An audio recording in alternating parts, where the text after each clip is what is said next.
Ministro da Fazenda anuncia mais medidas para equilibrar as contas públicas e atingir o déficit zero em 2024. E você vai ver também. Governo sanciona com ressalvas lei que acelera registro de agrotóxicos no Brasil. Inflação do aluguel fecha 2023 com queda de 3,18%, menor variação desde 1989. Combates se intensificam em Gaza. ONU alerta que população está em grave perigo. E ainda, Javier Milei convoca nova reunião de gabinete em meio a clima de tensão. Essas e outras notícias você confere a partir de agora. Olá, boa tarde para você. Seja bem-vindo a essa edição. Nós estamos ao vivo, 1h04 pelo horário de Brasília. Vamos juntos conferir o que é notícia no Brasil e no mundo nesta quinta-feira? O ministro da Fazenda, Fernando Haddad, anunciou hoje mais medidas para equilibrar as contas públicas e atingir o déficit zero em 2024. As propostas devem começar a tramitar no Congresso depois do recesso, a partir de fevereiro. Vamos ver. O ministro apresentou 3 ações que serão encaminhadas para análise do Congresso Nacional. Se aprovadas, as medidas podem gerar um incremento nas receitas do governo federal, melhorando a situação das contas públicas nos próximos anos. Ao mesmo tempo, pode garantir o cumprimento da meta fiscal prevista no orçamento de 2024 de déficit zero. A ideia é gastar apenas o que for arrecadado no ano sem aumentar a dívida pública. Segundo Haddad, o novo pacote dá continuidade à intenção do governo de combater o chamado gasto tributário. Ele afirmou que em 2023 o primeiro passo foi dado e os indicadores macroeconômicos desse ano já fecharam com números bem melhores e afirmou que espera novas conquistas no próximo ano. Está em curso um trabalho de radiografar os problemas que nós temos, estruturais, de orçamento, e estamos enfrentando cada um desses problemas com transparência, com diálogo, com explicação das medidas, com negociação, às vezes com concessões, para que a gente possa chegar a um denominador comum e o país avançar. O que nós queremos é que esses indicadores macroeconômicos continuem avançando, que a gente tenha, que nós tenhamos um 2024 com crescimento, com baixa inflação, com queda do desemprego e assim por diante. As medidas anunciadas propõem a limitação das compensações tributárias feitas pelas empresas, ou seja, de impostos que não serão recolhidos nos próximos anos para compensar impostos pagos indevidamente nos anos anteriores e já reconhecidos pela Justiça. Uma segunda medida está relacionada às mudanças no programa emergencial de retomada do setor de eventos. Segundo Haddad, parte dos abatimentos tributários incluídos nesse programa vai ser revogada gradualmente nesse período. A outra proposta envolve uma reoneração gradual da folha de salários aos setores atualmente beneficiados, mas com a garantia de isenção de pagamento de cota patronal sobre o primeiro salário mínimo recebido por cada trabalhador. Segundo a equipe econômica, a desoneração da folha de pagamento dos 17 setores representa uma queda de arrecadação de 12 bilhões de reais em 2024. Com a reoneração gradual prevista pela MP, o custo cairia para cerca de 6 bilhões de reais. Bom, após derrubadas de vetos, o Congresso promulga marco temporal e também a desoneração da folha de pagamento. O presidente do Senado, Rodrigo Pacheco, promulgou o marco temporal e a lei que renova a desoneração da folha de pagamento de 17 setores da economia. As medidas foram promulgadas após o Congresso derrubar vetos do presidente Lula aos textos em 14 de dezembro. No caso do marco temporal, o presidente havia vetado o trecho que estabelece a data da promulgação da Constituição como marco temporal para a demarcação de terras indígenas. Com a queda do veto, só vão poder ser demarcadas como reservas as terras que já eram ocupadas por indígenas na data da promulgação da Constituição Federal, em 5 de outubro de 1988. Outro veto derrubado está em um trecho que abre brecha para o garimpo, a instalação de equipamentos militares e a expansão de malha viária sem consulta aos povos indígenas ou ao órgão indigenista federal competente. O Congresso também validou outro dispositivo que permite aos povos indígenas firmar contrato para turismo nas áreas demarcadas. Por outro lado, os parlamentares mantiveram os vetos de Lula ao plantio de transgênicos em terras indígenas e a trechos que flexibilizavam o acesso a indígenas isolados. Já em relação à desoneração da folha, o Congresso rejeitou o veto total do presidente Lula ao projeto que renova até 2027 a desoneração da folha de pagamento de 17 setores da economia. Empresas desses setores empregam quase 9 milhões de pessoas.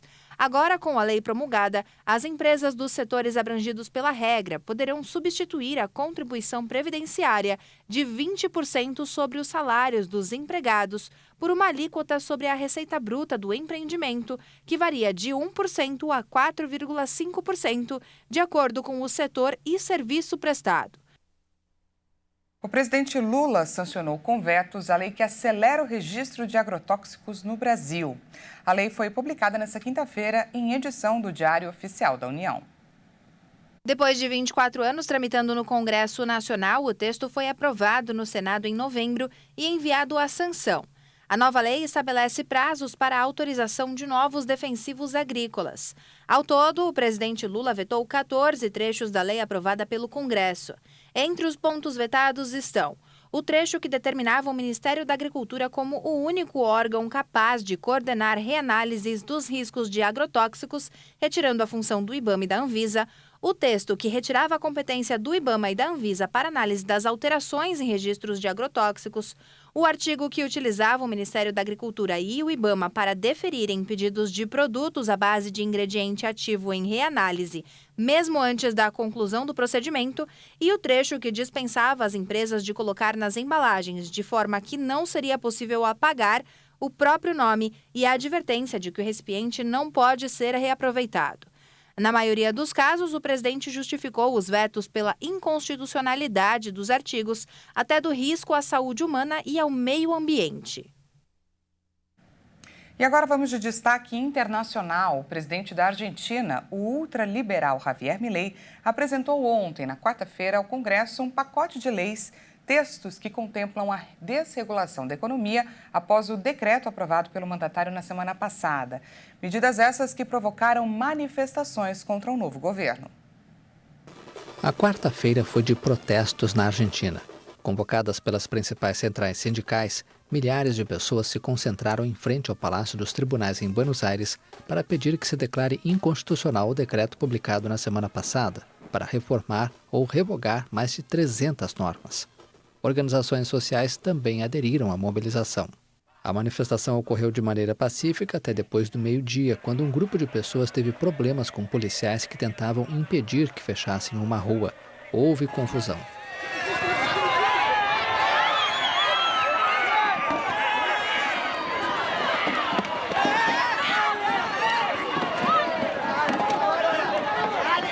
O presidente da Argentina, o ultraliberal Javier Milei, apresentou nesta quarta-feira ao Congresso um pacote de leis que contemplam a desregulamentação da economia após o decreto presidencial aprovado pelo mandatário na semana passada. Medidas que provocaram manifestações contra ele e que até o momento levaram 6 pessoas à prisão. O decreto limita o direito à greve, modifica convênios trabalhistas e o sistema de indenizações por demissão, redefine a jornada de trabalho, abre as portas à privatização de empresas públicas e revoga leis de proteção dos consumidores contra aumento dos preços. Milei, que tomou posse em 10 de dezembro com a promessa de reduzir os gastos do Estado, já anunciou que não vai renovar os contratos de 7 mil funcionários públicos. A inflação na Argentina passa de 160% e a pobreza atinge mais de 40% da população. Bom, o presidente Javier Milei se reúne desde cedo em seu gabinete na Casa Rosada para discutir com a vice-presidente Victoria Villarroel e com os ministros da Economia, Luiz Caputo, e do Interior, Guilherme Francos. As repercussões do projeto intitulado como Leis de Bases e Pontos de Partida para a Liberdade dos Argentinos. Esse encontro acontece em clima de tensão e também de ameaças de uma greve geral em meio aos vários protestos que têm acontecido nesses últimos dias, como você acabou de acompanhar. Pela importância e relevância, esse é o tema da nossa entrevista de hoje.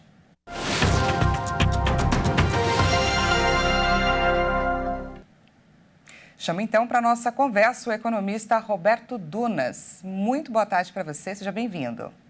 Boa tarde, Daniela, aos ouvintes. É um prazer estar com você novamente. A gente que agradece mais uma vez a sua disponibilidade aqui no nosso espaço.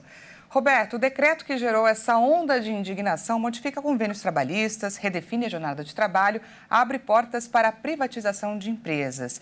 Queria que você explicasse para a gente como a Argentina chegou nessa crise e como o novo pacote tão radical pode mudar a economia do país. Veja, a primeira coisa que é importante deixar claro é que, de certa maneira, o Javier Milei não pode ser condenado de estelionato eleitoral. Ele falou que ia fazer tudo isso. Ou seja, o que aconteceu de 2003 a 2023? A Argentina imprimiu impressionantes 23.600% de base monetária. Ou seja, imprimiu moeda. Isso gerou uma inflação acumulada de 12.000%. Por quê? Existe toda aquela pegada de querer ajudar o social, só que você não tem dinheiro, imprime moeda, oferece essa moeda como subsídio para alimentação, gasto público, etc. Isso gera mais inflação, perde esse poder aquisitivo e imprime mais. A Argentina vive um problema que o Brasil viveu na década de 80. Ou seja, eles não aprenderam nada e não esqueceram nada. E, para piorar, colocaram um congelamento de preços. Veja, nós vivemos isso na época do Sarney. Não dá certo. E o que o Javier Milei está fazendo, justamente agora, ele falou, olha, vamos deixar os preços livres. Porque isso nunca adiantou. Então, para melhorar, como ele falou, a Argentina ainda vai piorar muito. Porque se você deixa o preço congelado abaixo do preço de equilíbrio, acaba faltando produto. Como nós vimos no plano austral, como nós vimos no plano cruzado. O que ele está querendo fazer é uma operação que a gente diz o seguinte, a Argentina está com uma patologia séria, quase hiperinflação. E hiperinflação não se trata com pomada antisséptica.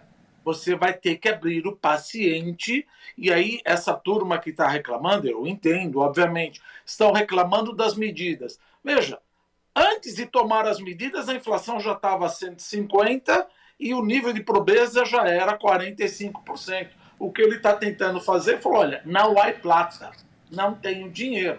Então eu preciso cortar esses gastos, o estrangeiro não quer dar, não adianta tributar os ricos, que os ricos já foram embora, as empresas estão quebradas, então eu preciso cortar o gasto público.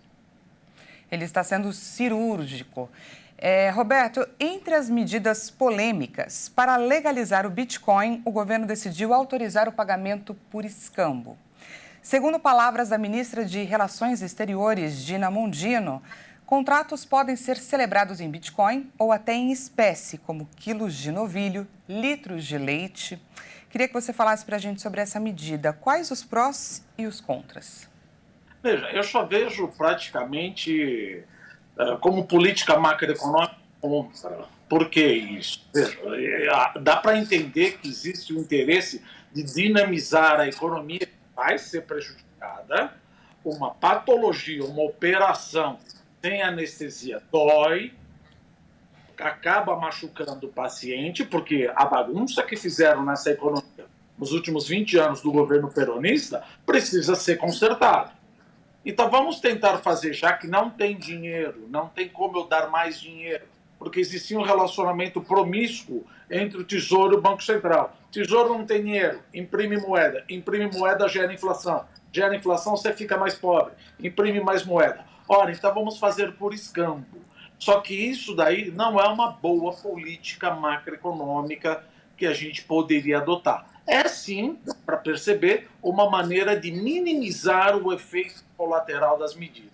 Mas não é isso que tende a ajudar a economia. Como eu disse, e como até o próprio presidente disse, a Argentina tende a piorar muito antes de melhorar. Tá certo, nós conversamos com o economista Roberto Dunas. Muito obrigada mais uma vez pela sua participação. Muito obrigado, eu que agradeço. Até mais. E veja a seguir, inflação do aluguel fecha 2023 com queda de 3,18%, menor variação desde 1989. E ainda, combates se intensificam em Gaza. ONU alerta que população está em grave perigo. A gente volta já já. Não perca!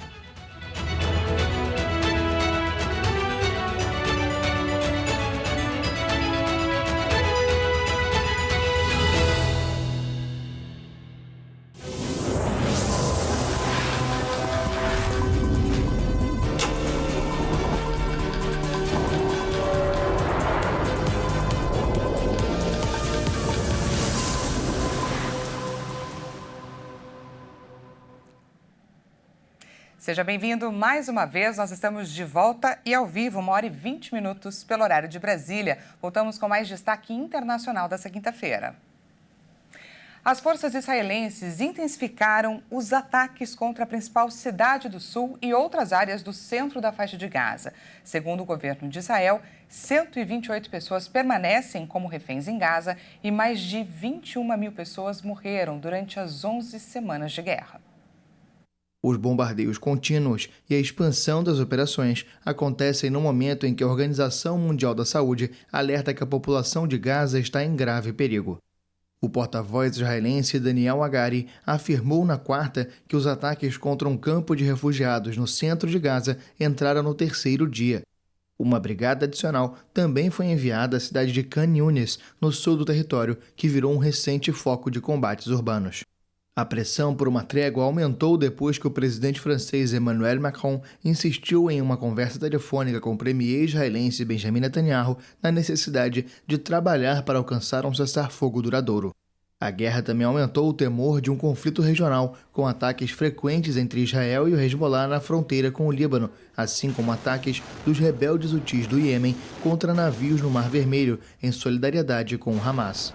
A violência explodiu também na Cisjordânia ocupada, com mais de 310 palestinos mortos por soldados ou colonos israelenses desde 7 de outubro. Uma operação israelense em um campo de refugiados no norte da Cisjordânia matou 6 pessoas na última quarta.